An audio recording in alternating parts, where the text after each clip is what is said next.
အားလုံးပဲမင်္ဂလာပါဒီနေ့မှာတော့အားကစားလုပ်ဖို့စိတ်သက်တွေပျောက်ဆုံးသွားတဲ့အခါဘယ်လိုပြန်ဆိုင်ရမလဲဆိုတဲ့အကြောင်းအရာလေးကိုအတူတူလေ့လာကြည့်ကြရအောင်ဒါကလူတော်တော်များများကြုံဖို့ကြတဲ့အခက်အခဲတစ်ခုဆိုတော့တူတူလေးလက်တွေ့ကြမှာသိကြပါတယ်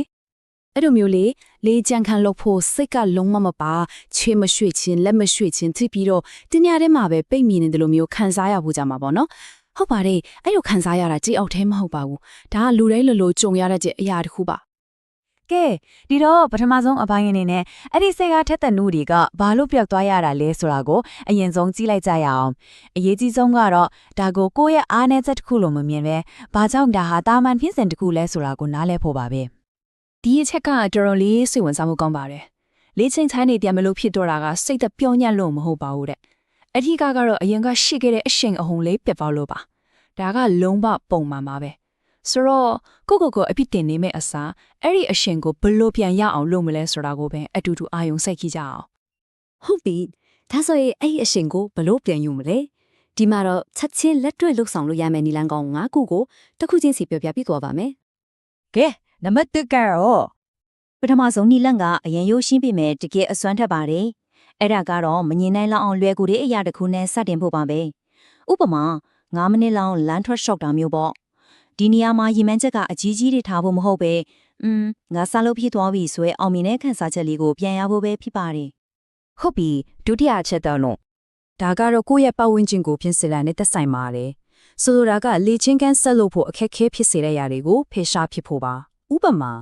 ညာအေးရမဝင်ခင်မှာလေချင်းကန်းလူမဲ့အဝတ်စားတွေကိုအစင်းတင်ထိုးထားလိုက်ပါဒါကမနက်ခင်းမှာပါဝတ်ရမလဲဆိုပြီးစဉ်းစားရတဲ့ဝင်ထုတ်ဝင်ပို့ကိုရှော့ချဖြစ်ပြီးတော့စတင်ဖို့အများကြီးပို့လွယ်သွားစေမှာပါ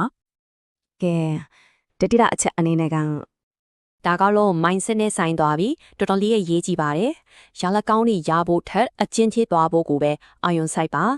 ဒီနေ့ဘလောက်ကောင်းကောင်းလုပ်နိုင်လဲဆိုတာကိုစိုးရိမ်နေမယ့်အစားလုပ်ဖြစ်သွားတယ်ဆိုတဲ့အချက်ကိုပဲအဓိကထားလိုက်ပါဒီဆိုင်မတ်လုံဆောင်ခြင်းကအဆုံးမှာရလက်ကောင်းတွေစီကိုသူ့အလိုလိုပို့ဆောင်ပေးမှာပါ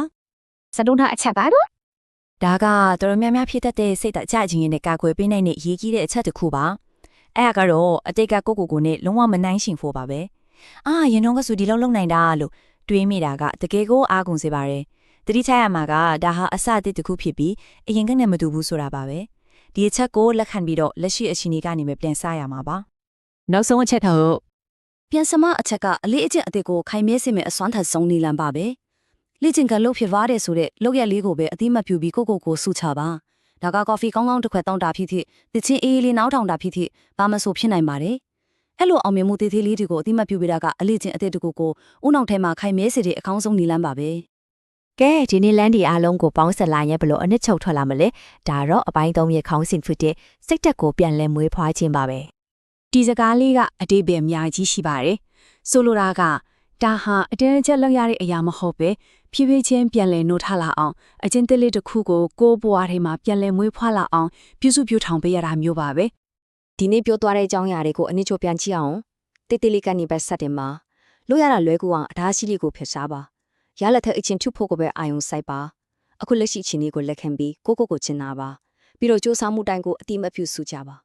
ဒါဆိုရင်ဒီအချက်တွေကိုတည်ပြီးတဲ့နောက်မှာပထမဆုံးစတင်မဲ့ကိုယ့်ရဲ့ခြေလမ်းလေးကဘာဖြစ်နိုင်မလဲ